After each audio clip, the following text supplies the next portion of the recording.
na pembeni yangu niko na mwimbaji wa nyimbo za Injili ambaye anafanya vizuri. Huyu si mwingine ni Kibonge wa Yesu, mtoto wa Mama Kibo. Bwana Yesu asifiwe. Amen, amen, amen. Uko vizuri? Mimi niko vizuri. Namshukuru Mungu kwa sababu Yesu amefufuka na nimefufuka naye.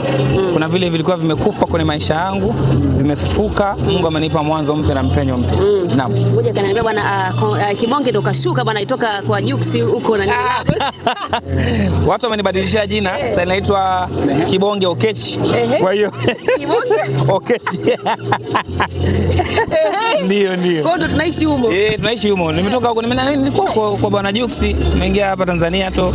Nashukuru Mungu. Yes, yeah. Okay, tuko hapa katika mtoko wa Pasaka. Siku hii ina maana gani kwako Kibo? Mwaliko huu ambao umeupata kutoka kwa mama una maana gani kwako wewe? Kwangu una maana kubwa sana, na hasa zaidi namshukuru Mungu kwa kuzidi kunipatia neema. Kadri ambavyo siku zinaenda, Mungu amekuwa akinipatia neema kubwa. Kibali chake kimekuwa kiniongoza. Siwezi kusema kwamba ni ujanja wala akili, lakini namshukuru Mungu kwa neema. Kwa sababu mimi hii itakuwa mara yangu ya pili sasa kushiriki mtoko wa Pasaka, na imenionyesha ni kiasi gani nazidi kupiga hatua. Lakini zaidi kikubwa mimi namshukuru Yesu kwa sababu amefufuka jamani. Labda kwa nini unapenda kujiita Kibonge wa Yesu? Kibonge wa Yesu nilitunukiwa, sikujipa mwenyewe, na ni jina ambalo nilitunukiwa mnamo mwaka 2013 nikiwa Ihanga Secondary School pale jijini Mbeya. Kwa ni jina ambalo nilitunukiwa tu. Sijiiti, wananiita. Naam. Moja ya waimbaji ambao wanazunguka sana sasa hivi nchi tofauti ni Kibonge wa Yesu. Mzee, nini siri? Unajua kuna mmoja nilikutana naye akasema kwamba natamani mimi ningekuwa huyu jamaa. Naweza kusema siri kubwa ni Mungu, siri kubwa ni kunyenyekea, siri kubwa ni maombi, siri kubwa ni kusubiri wakati mzuri wa Mungu, siri kubwa ni kujituma, siri kubwa ni kufanya kazi. Yaani hivyo, ukifanya kazi nzuri watu wataona tu. You don't have to kusema kwamba jamani mimi nafanya hivi, lakini ukifanya kitu kizuri kinaonekana. Yes, yeah. Kwa namshukuru Mungu pia neema yake imekuwa nyingi mno. Yes, yeah.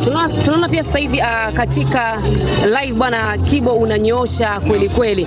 Unadhani kulikuwa kuna nafasi ambayo imekosekana kwa waimbaji wengi sana wanatumia CD, umetumia njia hiyo kwamba kuweka sawa vitu, kama kuna nini kimefanyika hapa ni sasa hivi unanyosha pia?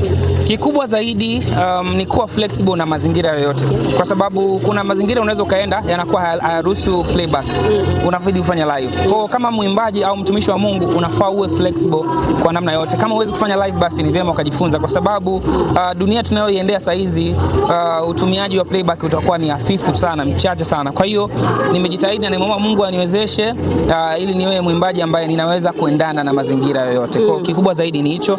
Natamani wakihitaji mwimbaji wa live basi wasinikose. Wakihitaji mwimbaji wa playback basi pia niwepo. Sawa, kuna mwimbaji mmoja tumefanya naye hapa mahojiano akasema kwamba yani sasa hivi unakuta kuna makundi ya waimbaji wanajitenga wa sasa hivi, na sasa hivi wa kitambo ni kitambo. Tumeona hapa mtoka Pasaka umealikwa na Mama Christina Shusho, ni mwimbaji wa zamani. Imekuwa tofauti kwa wewe, kauli hii bwana, unaamini kwamba ni kweli kuna makundi hayo ama kwako iko vipi? Kiukweli makundi hayo mimi sijayaona. Kimsingi mimi tangu nianze nimepata support kubwa sana kwa watu ambao wametangulia. Kina kaka zangu Ambwene, Paul Clement, ni watu ambao mimi wakati naanza, watu ambao walikuwa wananitia moyo. Nimekaa na my brother Christopher Mwangila, ni watu ambao wamekuwa kunifundisha namna nzuri ya kuenenda na hekima, namna gani ya kutumika vizuri, namna gani ili uweze kusustain muda mrefu kwenye huduma inafaa behave. Kwa hiyo naweza kusema nimepata ushirikiano mkubwa. Sijui kwa wengine, lakini mimi naona ushirikiano upo mkubwa sana. Nimekutana na comment nyingi sana tunasema kwamba waimbaji wa nyimbo za Injili wanapotea pale ambapo wanaanza kujiingiza katika siasa, kutunga nyimbo za kisiasa, kutumiwa na wanasiasa. Ikitokea shavu huko katika chama fulani kuna nafasi ya kutunga nyimbo ama ya kuhudhuria mikutano yao.